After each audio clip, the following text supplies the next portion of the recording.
ಕುಡಿಬೇಡಿ. ಯಾಕೆ ಟೆನ್ಷನ್ಗೆಲ್ಲ ಕುಡಿತಾರೆ ಅನ್ಕೊಬಿಟ್ಟಿದ್ದೀರಾ? Commitment ಹಂಗಿರುತ್ತೆ bike taxi ಮಾಡೋರಿಗೆ. ಎಲ್ಲ ಅದನ್ನೇ ನಂಬ್ಕೊಂಡು ಬೈಕ್ಗಳು EMI ತಗೊಬಿಟ್ಟಿರ್ತಾರೆ ಕೆಲವೊಬ್ರು. ಊರಿಂದ ಲೋನಲ್ಲಿ ಊರಲ್ಲಿ ನಾರ್ತ್ ಕರ್ನಾಟಕ ಹುಡುಗರು ಬೈಕ್ಗಳು ತಂದುಬಿಡ್ತಿರ್ತಾರೆ 60,000 70,000 ಸಾಲ ಮಾಡಿಕೊಂಡು. ಇಲ್ಲಿ PG ರೂಮು ಅದ್ರ ಬಾಡಿಗೆ. ತುಂಬ ಜನ ನಂಗೆ ಕಮೆಂಟ್ ಮಾಡಿದರು, ಬ್ರೋ PGಗೆ ದುಡ್ಡಿಲ್ಲ. ಆಗುತ್ತೆ, ಬಂದೇ ಬರುತ್ತೆ. ಅಲ್ಲಿವರೆಗೂ ಟೆಂಪ್ರವರಿ ಏನಾದ್ರು ಒಂದು ಮಾಡ್ತಾ ಇರಬೇಕಷ್ಟೇ. RTO ಆಫೀಸರು ಕೂಡ ಹೇಳಿದರು, ಕಂಪ್ಲೇಂಟ್ ಬಂದರೆ ಮಾತ್ರ ನಾವು ಕೆಲಸ ಮಾಡೋದು ಅಂತ. ಗೊತ್ತಾಯ್ತಲ್ವಾ? ಯಾರ್ಯಾರು ಗೂಡ್ಸ್ ಆಟೋ ಇಟ್ಕೊಂಡಿದ್ದೀರಾ, ಪೋರ್ಟರ್ ಆಫೀಸ್ ಮುಂದೆ ನೀವು ಗಲಾಟೆ ಮಾಡೋ ಬದಲು ಹೋಗ್ಬಿಟ್ಟು RTO ಆಫೀಸ್ ಮುಂದೆ ನೀವು ಕೂಡ ಮುತ್ತಿಗೆ ಹಾಕ್ತೀವಿ ಅಂದ್ಬಿಟ್ಟು ಒಂದು ಕಂಪ್ಲೇಂಟು ಕೂಡ ಕೊಡಿ. ಅವಾಗ ನೋಡೋಣ ಎಷ್ಟು ಆಟೋಗಳನ್ನ ಗೂಡ್ಸ್ ಹಾಕೊಂಡು ಹೊಡಿತಾರಲ್ಲ ಆಟೋಗಳನ್ನ ಅವ್ರದ್ದು ಹಿಡಿತಾರೆ ಅಂತ. ಹಾಯ್ ಫ್ರೆಂಡ್ಸ್, ಎಲ್ಲರಿಗೂ ನಮಸ್ಕಾರ. ನಾನು ನಿಮ್ಮ ಪ್ರೀತಿಯ ರಘು. ಮತ್ತೊಂದು ವಿಡಿಯೋಗೆ ಸ್ವಾಗತ. ಇವತ್ತೂ ಕೂಡ ಬೈಕ್ ಟ್ಯಾಕ್ಸಿ ಅಪ್ಡೇಟ್ ತಿಳಿಸ್ಕೊಡೋಕೆ ಬಂದಿದ್ದೀನಿ. ಈಗಾಗಲೇ ನೀವು ನೋಡಿರ್ಬೋದು, 3 ದಿನಗಳಿಂದ ಬೈಕ್ ಟ್ಯಾಕ್ಸಿಗಳನ್ನ RTO ಆಫೀಸರ್ಗಳು ಸೀಜ್ ಮಾಡ್ತಾಯಿದ್ದಾರೆ. ವೈಟ್ ಕೋಡಲ್ಲಿ ಯಾರ್ಯಾರು ಮಾಡ್ತಾಯಿದ್ದಾರೆ ಬೈಕ್ ಟ್ಯಾಕ್ಸಿಗಳನ್ನ. 3ನೇ ದಿನವೂ ಕೂಡ ಬೈಕ್ ಟ್ಯಾಕ್ಸಿಗಳನ್ನ ಸೀಜ್ ಮಾಡಿದ್ದಾರೆ. ಬೆಂಗಳೂರಲ್ಲಿ 18 ಬೈಕ್ಗಳನ್ನ ಸೀಜ್ ಮಾಡಿದ್ದಾರೆ. ಮತ್ತು ಇಡೀ RTOದಲ್ಲಿ ಇಲ್ಲಿವರೆಗೂ ಇಲ್ಲ ಅಂದರೂ ಸಾವಿರಾರಕ್ಕೂ ಎಷ್ಟು ಬೈಕ್ಗಳನ್ನ ಸೀಜ್ ಮಾಡಿದ್ದಾರೆ. ನಿನ್ನೆ 58 ಬೈಕ್ಗಳನ್ನ ಸೀಜ್ ಮಾಡಿದ್ದಾರೆ 3ನೇ ದಿನವೂ. ಎಲ್ಲ RTO ಆಫೀಸರ್ಗಳು ಸೇರಿ. ಯಾಕೆಂದರೆ ಹೇಳ್ತಾ ಇದ್ದೀನಿ ಅಂದರೆ, ಈ ವಿಡಿಯೋದಲ್ಲಿ ತುಂಬ ಜನಕ್ಕೆ ಇನ್ನೂ ಮಾಹಿತಿ ತಲುಪಿಲ್ಲ. ಯಾರ್ಯಾರು ಬೈಕ್ ಟ್ಯಾಕ್ಸಿ ರೈಡರ್ಸ್ ಇದ್ದೀರಾ, ಏನಾದರೂ ಆಗಲಿ ಮಾಡ್ಕೊಂಡು ಹೋಗೋಣ, ಬೈಕ್ಗಳನ್ನ ಅಮೌಂಟ್ ಜಾಸ್ತಿ ಕೊಡ್ತಾಯಿದ್ದೇನೆ, ಇನ್ಸೆಂಟಿವ್ ಜಾಸ್ತಿ ಕೊಡ್ತಾಯಿದ್ದೇನೆ, ಅರ್ನಿಂಗ್ಸ್ ಜಾಸ್ತಿ ಕೊಡ್ತಾಯಿದ್ದೀನಿ ಅಂದ್ಬಿಟ್ಟು ಆಸೆಗೋಸ್ಕರ ಮಾಡ್ತೀರಾ. ಆದರೆ ನಿಮ್ಮ ಬೈಕ್ಗಳು ಒಂದು ಸಲ ಏನಾದ್ರು ಹಿಡ್ಕೊಂಡ್ರೆ 3 ತಿಂಗಳವರೆಗೂ ಕೊಡೋಲ್ಲ ಅಂತ ಇದ್ದಾರೆ ಗುರು. 3 ತಿಂಗಳು ಕಮ್ಮಿನಾ? 3 ತಿಂಗಳೇನಾದ್ರು ನಿಮ್ಮ ಗಾಡಿ ಅಲ್ಲಿ ಸೀಜ್ ಮಾಡಿ ಇಟ್ಕೊಂಡ್ರು ಅಂದರೆ ಗಾಡಿ ಹಾಳಾದಂಗೆ ಲೆಕ್ಕ. ಅದರಲ್ಲೂ ನಿಮ್ಮದು ಎಲೆಕ್ಟ್ರಿಕ್ ಗಾಡಿ ಇದ್ದರೆ ಬ್ಯಾಟ್ರಿ ಡೆಡ್ ಆದಂಗೆ, ಅದು ಮತ್ತೆ ಯೂಸ್ ಮಾಡೋಕ್ಕೆ ಆಗಲ್ಲ, ಆ ಥರ ಆಗಿಬಿಡುತ್ತೆ ಗಾಡಿಗಳು. ಯಾರ್ಯಾರು ಬೈಕ್ ಟ್ಯಾಕ್ಸಿ ರೈಡರ್ಸ್ ಇದ್ದೀರಾ, ಬೈಕ್ಗಳನ್ನ ಎತ್ಕೊಂಡು ನೀವು ಇದು ಬೈಕ್ ಟ್ಯಾಕ್ಸಿನ ಮಾಡೋಕ್ಕೆ ಹೋಗ್ಬಿಡಿ. ಡೆಲಿವರಿ ಬಾಯ್ಸ್ ಆಗಿ ಕೆಲಸ ಮಾಡಿ. ಫುಡ್ ಡೆಲಿವರಿ ಇದೆ, ಮತ್ತು ಅದರಲ್ಲೇ ಕೂಡ ಪಾರ್ಸಲ್ ಡೆಲಿವರಿ ಎಲ್ಲ ಇದೆ. ಅದನ್ನು ಮಾಡಿ. ಯಾರೂ ಕೂಡ ಬೈಕ್ ಟ್ಯಾಕ್ಸಿ ಮಾಡೋಕ್ಕೆ ಹೋಗ್ಬಿಡಿ.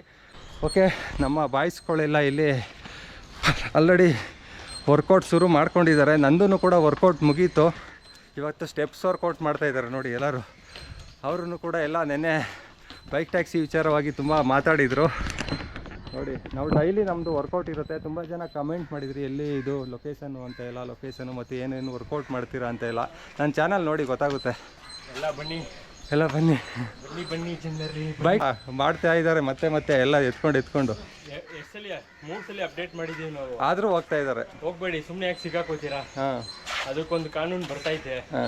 ಆಮೇಲೆ ರೆಡಿ ಮಾಡ್ಕೊಂಡು ಹೋಗ್ರಿ. ಬಂದೇ ಬರುತ್ತೆ, ವೆಯ್ಟ್ ಮಾಡಿ. ಹೌದು. ಮತ್ತು ಇನ್ನೊಂದು, ಬೈಕ್ ಟ್ಯಾಕ್ಸಿ ಇಲ್ಲಿಗೆ ಮುಗಿದೋಯ್ತು ಅಂತಲ್ಲ, ಬಂದೇ ಬರುತ್ತೆ ಮತ್ತೆ ಬೈಕ್ ಟ್ಯಾಕ್ಸಿ. ಯಾಕಂದರೆ ಸುಪ್ರೀಂ ಕೋರ್ಟಲ್ಲಿ ಕೇಸ್ ಇದೆ, ನೋಡಿರ್ಬೋದು. ರಾಜ್ಯ ಸರ್ಕಾರ ಹೈಕೋರ್ಟಲ್ಲಿ ಏನು ತೀರ್ಪು ಬಂದಿದೆ ಅದಕ್ಕೆ ವಿರೋಧ ಮಾಡಿ ಸುಪ್ರೀಂ ಕೋರ್ಟ್ಗೆ ಇದು ಮಾಡಿದ್ದಾರೆ, ಕೇಸ್ ಫೈಲ್ ಮಾಡಿದ್ದಾರೆ. ಅಲ್ಲಿ ಹೋಗಿ ತೀರ್ಮಾನ ಆಗೇ ಆಗುತ್ತೆ. ನಾನು ಎಲ್ಲ ವೀಡಿಯೋದಲ್ಲೂ ಕೂಡ ಹೇಳ್ತಾ ಬರ್ತಾಯಿದ್ದೀನಿ, ಆಲ್ರೆಡಿ ಬೇರೆ ಸ್ಟೇಟ್ಗಳಲ್ಲಿ ಪರ್ಮಿಷನ್ ಕೊಟ್ಟಿದ್ದಾರೆ. ಸ್ವಲ್ಪ ಜನ ಕಮೆಂಟ್ ಮಾಡೋದು, ರಾಂಗ್ ಇನ್ಫಾರ್ಮೇಷನ್ ಕೊಡಬೇಡ ಅಂತ. ಬೇಕಾದರೆ ನಾನು ಸ್ಕ್ರೀನ್ಶಾಟು ಕೂಡ ಹಾಕ್ತೀನಿ, ನೋಡ್ಕೊಳ್ಳಿ. ಕೇರಳ ಮತ್ತು ಮಹಾರಾಷ್ಟ್ರದಲ್ಲಿ ಯಾವ ಥರ ಪರ್ಮಿಷನ್ ಕೊಟ್ಟಿದ್ದಾರೆ ಅಂತ. ಅಲ್ಲಿ ಥರ ಪರ್ಮಿಷನ್ ಕೊಡಲಿ ಗುರು. ಆವಾಗ ನಮ್ಮ ಕರ್ನಾಟಕದವ್ರಿಗೆ ಕೆಲಸ ಸಿಗುತ್ತೆ, ಹೊರ ರಾಜ್ಯದವ್ರಿಗೆ ಕೆಲಸ ಸಿಗೋಲ್ಲ. ಮೇನ್ ಕನ್ನಡಿಗರಿಗೆ ಕೆಲಸ ಸಿಗುತ್ತೆ. ಓಕೆನಾ? ಈ ಅಗ್ರಿಕೇಟರ್ ಕಂಪ್ನಿಗಳು ಕಚಡ ಕಂಪ್ನಿಗಳು ಅಂತ ಹೇಳ್ಬೋದು. ರ್ಯಾಪಿಡೋ ಆಗಲಿ, ಓಲಾ ಆಗಲಿ, ಊಬರ್ ಆಗಲಿ, ಇಲ್ಲಿವರೆಗೂ ಕೂಡ ಒಂದು ನೋಟಿಫಿಕೇಷನ್ ಕೊಟ್ಟಿಲ್ಲ. ಈ ಥರ ಬೈಕ್ ಕಸ್ಟಮರ್ ಕೇರ್ಗೆ ಏನಾದ್ರು ನಾವು ಕಾಲ್ ಮಾಡಿದ್ರೆ, ಸರ್ ಹೈಕೋರ್ಟಲ್ಲಿ ಆರ್ಡ್ರ್ ಆಗಿದೆ, ಮಾಡ್ಬೋದು ಅಂತಾರೆ. ನಾವು ಹಿಡ್ದಿರೋ ಗಾಡಿಗಳನ್ನ ಬಿಡಿಸ್ಕೊಟ್ಟಿದ್ದೀವಿ ಅಂತಾರೆ. ಒಂದಾರು ಪ್ರೂಫ್ ಕೊಟ್ಟಿದ್ದಾರಾ? ಒಂದಾರು ಗಾಡಿಗಳನ್ನ ಬಿಡಿಸ್ಕೊಟ್ಟಿರೋ ಪ್ರೂಫ್ ಕೊಟ್ಟಿದ್ದಾರಾ? ಎಲ್ಲೂ ಇಲ್ಲ. ಸುಮ್ಮನೆ ಬಾಯಿ ಮಾತು ಕೇಳೋದು. ಟೆಲಿಕಾಲರ್ಸ್ಗೆಲ್ಲ ಕೊಟ್ಬಿಟ್ಟಿದ್ದಾರೆ ವರ್ಕ್ ಫ್ರಮ್ ಹೋಮ್ ಕೆಲಸ. ಎಲ್ಲರೂ ಟೆಲಿಕಾಲರ್ಸು. ಅಲ್ಲಿ ಮಗುಕಿರುತ್ತೆ ಪಕ್ಕದಲ್ಲಿ, ಇವರು ಟೆಲಿಕಾಲಲ್ಲಿ ಮಾತಾಡ್ತಾ ಇರ್ತಾರೆ. ಸರ್ ರ್ಯಾಪಿಡೋಯಿಂದ ನಿಮಗೆ ಯಾವ ಥರ ಸಹಾಯ ಮಾಡಲಿ, ಊಬರಿಂದ ಯಾವ ಥರ ಸಹಾಯ ಮಾಡಲಿ, ಅಷ್ಟೇ. ಇನ್ನೇನು ಇಲ್ಲ ಅವ್ರ ಹತ್ರ. ಏನು ಡಾಕ್ಯುಮೆಂಟ್ಸು ಏನೂ ಇಲ್ಲ. ಮಣ್ಣು ಮಸಿ ಅವ್ರ ಹತ್ರ. ಎಲ್ಲೋ ಬೋರ್ಡು ಮಾಡಿಸೋವರೆಗೂ ವೆಯ್ಟ್ ಮಾಡಿ. ಯಾರ್ಯಾರು ರೈಡರ್ಸ್ ಇದ್ದೀರಾ, ಹುಷಾರಾಗಿರಿ. ಓಕೆನಾ? ಇದಿಷ್ಟು ನಾನು ಹೇಳೋಕ್ಕೆ ಇಷ್ಟಪಡ್ತೀನಿ.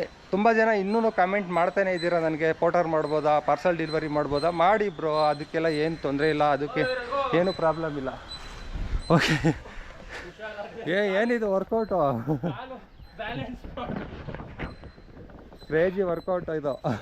ಹುಷಾರು, ಸ್ಲಿಪ್ ಆಗ್ಬಿಟ್ಟಿರೋ ಕೆಳಗಡೆ. ಇದು ಟೈಮ್ ಪಾಸ್ ವಿಡಿಯೋ ಅಂತ ಕಮೆಂಟ್ ಮಾಡಿದ್ರು ಒಂದು 4 ಜನ. ಅವ್ರಿಗೇನು ಹೇಳ್ತೀರಾ? ಮಾಡಿ ತೋರಿಸಿ, ಟೈಮ್ ಪಾಸ್ ಇದು. ಹಾಂ, ಇನ್ಫಾರ್ಮೇಶನ್ ಜೊತೆಗೆ ನಿಮಗೆ ಅದೆಲ್ಲ ಬಂದು ಮಾಡಿ ನೋಡಿ, ಎಲ್ಲ ಸುಸ್ತಾಗ್ಬಿಟ್ಟಿದ್ದಾರೆ.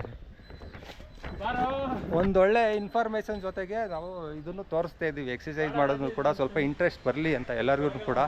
ನಮ್ಮ ಬಾಡಿ ಫಿಟ್ಟಾಗಿ ನೋಡ್ಕೊಳ್ಳೋದು ನಮ್ಮ ಮುಖ್ಯ ಅಲ್ವಾ, ಅದಕ್ಕೋಸ್ಕರ. ತುಂಬ ಜನ ಇವಾಗ ಬೈಕ್ ಟ್ಯಾಕ್ಸಿ ರೈಡರ್ಸು ಇದನ್ನೇ ನಂಬ್ಕೊಂಡು ಜೀವನ ಮಾಡ್ತಾ ಇದ್ದೀರಾ ಗೊತ್ತು. ಎಲ್ಲರಿಗೂ ಕೂಡ ಲಾಸ್ಟ್ ಟೈಮೆಲ್ಲ ಕಷ್ಟಗಳೆಲ್ಲ ಅನುಭವಿಸಿದ್ದೀರಾ. ಈ ಕೋಟಲ್ಲೂ ಕೂಡ ಆರ್ಡ್ರ್ ಬಂದಿತ್ತು, ಒಂದು ಸಲ ನೋಡಿರ್ಬೋದು. 2 ತಿಂಗಳು ಬೈಕ್ ಟ್ಯಾಕ್ಸಿ ಯಾರೂ ಕೂಡ ಮಾಡಿರಲಿಲ್ಲ. ಎಲ್ಲ ಬೇರೆ ಬೇರೆ ಅಪ್ಲಿಕೇಶನಲ್ಲಿ ಕೆಲಸ ಮಾಡಿದ್ರಿ, ಫುಡ್ ಡೆಲಿವರಿ ಮಾಡಿದ್ರಿ. ಅದೇ ಅಪ್ಲಿಕೇಶನ್ನ ಆಕ್ಟಿವೇಟ್ ಮಾಡ್ಕೊಳ್ಳಿ, ಮಾಡಿ ಆರಾಮಾಗಿ, ತೊಂದರೆ ಇಲ್ಲ. ನಮಗೆ ಏನಂದರೆ ಬೈಕ್ ಟ್ಯಾಕ್ಸಿಗಳದ್ದು ಅಪ್ಡೇಟ್ಗಳು ತುಂಬ ಜನಕ್ಕೆ ರೀಚ್ ಆಗ್ತಾ ಇಲ್ಲ. ರೀಚ್ ಆದರೆ ಯಾರ್ದೂ ಕೂಡ ಇಷ್ಟು ಗಾಡಿ ಸೀಜ್ ಆಗ್ತಾ ಇರಲಿಲ್ಲ. ಸ್ವಲ್ಪ ಜನಕ್ಕೆ ಇನ್ಫಾರ್ಮೇಷನ್ನೇ ಇಲ್ಲ. ಅವರು ಇನ್ಸ್ಟಾಗ್ರಾಮು ಯೂಸ್ ಮಾಡಲ್ಲ, ಯೂಟ್ಯೂಬು ನೋಡಲ್ಲ, ನ್ಯೂಸು ನೋಡಲ್ಲ. ಕೆಲಸ ಆಯಿತು ಅವರಾಯಿತು ಹಂಗೆ ಮಾಡ್ಕೊಂಡು ಹೋಗ್ತಾ ಇರ್ತಾರೆ. ಅಂಥವರೇ ಸ್ವಲ್ಪ ಜನ ಜಾಸ್ತಿ ಸಿಗಾಕೊಂಡಿರೋದು. ಮತ್ತು ನಾರ್ತ್ ಇಂಡಿಯನ್ಸು ಸ್ವಲ್ಪ ಜನ ಜಾಸ್ತಿ ಸಿಗಾಕೊಂಡಿದ್ದಾರೆ. ಯಾಕಂದರೆ ಅವ್ರಿಗೆ ಲ್ಯಾಂಗ್ವೇಜ್ ಪ್ರಾಬ್ಲಮ್ ಇದೆ. ಅವ್ರಿಗೂ ಎಲ್ಲ ನ್ಯೂಸ್ಗಳನ್ನ ತಲೆ ಕೆಡಿಸ್ಕೊಳ್ಳಲ್ಲ. ಸಿಕ್ತಾ ಎಲ್ಲಿ ಸೇಲ್ ಮಾಡೋಣ, ಗೋಲ್ಡ್ ಸೇಲು ಚೇನು ಗೋಲ್ಡ್ ಚೈನಾ ಅಷ್ಟೇ ಸಿಕ್ಕೈತೆ. Gold chain 1 gram gold. ಏನು ರಿಯಲ್ ಅನ್ಕೊಬಿಟ್ಟೆ. ಓಕೆ, ವಿಡಿಯೋ ಆದಷ್ಟು ನಿಮ್ಮ ಫ್ರೆಂಡ್ಸ್ಗಳಿಗೆಲ್ಲ ಶೇರ್ ಮಾಡಿ. ನಂದು ಮತ್ತು ಇನ್ಸ್ಟಾಗ್ರಾಮಲ್ಲಿ ನಾನು ಅಪ್ಡೇಟ್ಗಳನ್ನ ಕೊಡ್ತಾ ಇರ್ತೀನಿ ನಿಮಗೆ ಬೈಕ್ ಟ್ಯಾಕ್ಸಿ ವಿಚಾರವಾಗಿ. ಅಲ್ಲೂ ಕೂಡ ಫಾಲೋ ಮಾಡ್ಕೋಬೋದು. ಓಕೆನಾ? ಸ್ಟೇ ಸೇಫ್ ಆಗಿರಿ. ಬೇರೆ ಅಪ್ಲಿಕೇಶನಲ್ಲಿ ಕೆಲಸ ಮಾಡ್ತಾಯಿರಿ, ಅದು ಹೇಳೋಕ್ಕೆ ಇಷ್ಟಪಡ್ತೀವಿ. ಮತ್ತು ಹೆಲ್ದಿಯಾಗಿರಿ, ಫಿಟ್ಟಾಗಿರಿ. ಸ್ವಲ್ಪ ಎಕ್ಸಸೈಸ್ ಎಲ್ಲ ಮಾಡಿ, ಆವಾಗ ನಿಮಗೆ ಮೈಂಡ್ ಫ್ರೀ ಎಲ್ಲ ಆಗುತ್ತೆ. ಹಾಂ, ಜಾಸ್ತಿ ಕುಡಿಬೇಡಿ. ಯಾಕೆ ಟೆನ್ಷನ್ಗೆಲ್ಲ ಕುಡಿತಾರೆ ಅಂದ್ಕೊಬಿಟ್ಟಿದ್ದೀರಾ? ಕಮಿಟ್ಮೆಂಟ್ ಹಂಗಿರುತ್ತೆ ಬೈಕ್ ಟ್ಯಾಕ್ಸಿ ಮಾಡೋರಿಗೆ. ಎಲ್ಲ ಅದನ್ನೇ ನಂಬ್ಕೊಂಡು ಬೈಕ್ಗಳು EMI ತಗೊಬಿಟ್ಟಿರ್ತಾರೆ. ಕೆಲವೊಬ್ಬರು ಊರಿಂದ ಲೋನಲ್ಲಿ ಊರಲ್ಲಿ ನಾರ್ತ್ ಕರ್ನಾಟಕ ಹುಡುಗರು ಬೈಕ್ಗಳು ತಂದುಬಿಡ್ತಿರ್ತಾರೆ. 60,000 70,000 ಸಾಲ ಮಾಡಿಕೊಂಡು. ಇಲ್ಲಿ PG ರೂಮು, ಅದ್ರ ಬಾಡಿಗೆ. ತುಂಬ ಜನ ನಂಗೆ ಕಮೆಂಟ್ ಮಾಡಿದರು, ಬ್ರೋ PGಗೆ ದುಡ್ಡಿಲ್ಲ. ಆಗುತ್ತೆ, ಬಂದೇ ಬರುತ್ತೆ. ಅಲ್ಲಿವರೆಗೂ ಟೆಂಪ್ರವರಿ ಏನಾದ್ರು ಒಂದು ಮಾಡ್ತಾ ಇರಬೇಕಷ್ಟೇ. ಓಕೆನಾ? ನೆಕ್ಸ್ಟ್ ವೀಡಿಯೋದಲ್ಲೂ ಕೂಡ ಅಪ್ಡೇಟ್ಗಳನ್ನ ತಿಳಿಸ್ಕೊಡ್ತಾ ಇರ್ತೀನಿ. ಇವಾಗ 3ನೇ ದಿನವೂ ಕೂಡ 58 ಗಾಡಿಗಳನ್ನ ಸೀಸ್ ಮಾಡಿದ್ದಾರೆ. ಹುಷಾರಾಗಿರಿ. ಡೈಲಿ ಕೂಡ ಚೆಕಿಂಗ್ ಇದೆ ಇನ್ನೂ ಕೂಡ ಗಾಡಿಗಳದ್ದು. ಮತ್ತು ತುಂಬ ವೀಡಿಯೋದಲ್ಲೂ ಕೂಡ ಹೇಳ್ತಾ ಇದ್ದೀನಿ, ಆಟೋ ಡ್ರೈವರ್ಸೇ RTO ಆಫೀಸರ್ಗಳಾಗ್ಬಿಟ್ಟಿದ್ದಾರೆ ಅಂತ. ಅದು ನಿಜನ ಸುಳ್ಳು ಕಮೆಂಟ್ ಮಾಡಿ. ಯಾಕಂದರೆ ಅವರೇನೆ ಫೋನ್ ಕಿತ್ಕೊಂಡು ಸೈಡ್ಗೆ ಹಾಕೋಲೆ, ನೀನು ಯಾಕೆ ಬೈಕ್ ಟ್ಯಾಕ್ಸಿ ಮಾಡ್ತಾಯಿದ್ದೀಯ ಅಂತ ಅವರೇ ಸೀಸ್ ಮಾಡ್ತಾಯಿದ್ದಾರೆ RTO ಆಫೀಸರ್ಗಿಂತ ಜಾಸ್ತಿ. ಫಸ್ಟ್ ಒಂದು ದಿನ, ಸೆಕೆಂಡ್ ಟೈಮ್ ತುಂಬ ಆ ಥರ ಇದು ಮಾಡಿದ್ರು. ಇವಾಗ 3ನೇ ದಿನ ಏನು ಅಷ್ಟೊಂದು ಎಫೆಕ್ಟ್ ಮಾಡಿಲ್ಲ ಆಟೋ ಡ್ರೈವರ್ಸು. ಸ್ವಲ್ಪ ಆದಷ್ಟು RTO ಅಧಿಕಾರಿಗಳಿಗೆ ನೀವು ಕೆಲಸ ಮಾಡೋಕ್ಕೆ ಬಿಡಿ. ಅವರು ಚೆನ್ನಾಗಿ ಕೆಲಸ ಮಾಡ್ತಾಯಿದ್ದಾರೆ, ಅವರೇ ಸೀಸ್ ಮಾಡ್ತಾರೆ. ಅವ್ರಿಗೂ ಕೂಡ ನಾವು ಸಂಬಳ ಕೊಟ್ಟು ಇಟ್ಕೊಂಡಿದ್ದೀವಿ, ನಮ್ಮ ಸರ್ವಿಸ್ ಮಾಡೇ ಮಾಡ್ತಾರೆ ಅವರು. ಮತ್ತು RTO ಆಫೀಸರು ಕೂಡ ಹೇಳಿದರು, ಕಂಪ್ಲೇಂಟ್ ಬಂದರೆ ಮಾತ್ರ ನಾವು ಕೆಲಸ ಮಾಡೋದು ಅಂತ. ಗೊತ್ತಾಯ್ತಲ್ವಾ? ಯಾರ್ಯಾರು ಗೂಡ್ಸ್ ಆಟೋ ಇಟ್ಕೊಂಡಿದ್ದೀರಾ, ಪೋರ್ಟರ್ ಆಫೀಸ್ ಮುಂದೆ ನೀವು ಗಲಾಟೆ ಮಾಡೋ ಬದಲು ಹೋಗ್ಬಿಟ್ಟು RTO ಆಫೀಸ್ ಮುಂದೆ ನೀವು ಕೂಡ ಮುತ್ತಿಗೆ ಹಾಕ್ತೀವಿ ಅಂದ್ಬಿಟ್ಟು ಒಂದು ಕಂಪ್ಲೇಂಟು ಕೂಡ ಕೊಡಿ. ಅವಾಗ ನೋಡೋಣ ಎಷ್ಟು ಆಟೋಗಳನ್ನ ಗೂಡ್ಸ್ ಹಾಕೊಂಡು ಹೊಡಿತಾರಲ್ಲ ಆಟೋಗಳನ್ನ ಅವ್ರದ್ದು ಹಿಡಿತಾರೆ ಅಂತ. ಹಿಡ್ದಾದ್ಮೇಲೆ ಯಾವ ಥರ ಸೀಸ್ ಮಾಡ್ತಾರೆ, ಫೈನ್ ಹಾಕ್ತಾರೆ ಅನ್ನೋದನ್ನ. 50 kgವರೆಗೂ ಕೂಡ ಆಟೋದಲ್ಲಿ, ಪ್ಯಾಸೆಂಜರ್ ಆಟೋದಲ್ಲಿ ಲಗೇಜ್ ಹಾಕ್ಬೋದು ಅಂತ ಹೇಳ್ತಾರೆ. ನಿಜ, ಅದು ಯಾವ ಥರ ಲಗೇಜ್ ಹಾಕಬೇಕು ಅನ್ನೋದು ಕೂಡ ರೂಲ್ಸ್ ಆ್ಯಂಡ್ ರೆಗ್ಯುಲೇಷನ್ ಇರುತ್ತೆ. ಒಬ್ಬರು ಪ್ಯಾಸೆಂಜರ್ ಬಂದಾಗ ಅವ್ರ ಬ್ಯಾಗ್ಗಳಿರುತ್ತೆ, ಅವ್ರ ಬಟ್ಟೆ ಬರೆ ಇರುತ್ತೆ, ಕೆಲವೊಂದು ಊರಿಂದ ತಂದಿರೋ ಒಂದು ಚೀಲಗಳಿರುತ್ತೆ.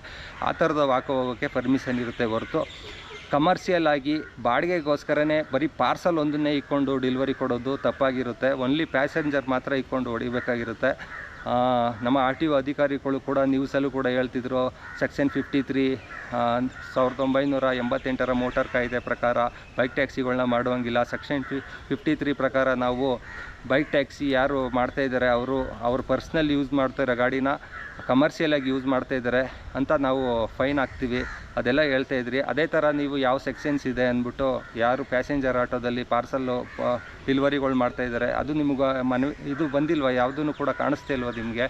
ಪೋರ್ಟರಲ್ಲೂ ಕೂಡ ಇವಾಗ ಪ್ಯಾಸೆಂಜರ್ ಆಟೋ ಲಿಂಕ್ ಮಾಡಿಕೊಂಡು ಪಾರ್ಸಲ್ ಹೊಡಿತಾ ಇದ್ದಾರೆ. ಮತ್ತು ರ್ಯಾಪಿಡೋದಲ್ಲೂ ಕೂಡ ಹೊಡಿತಾ ಇದ್ದಾರೆ.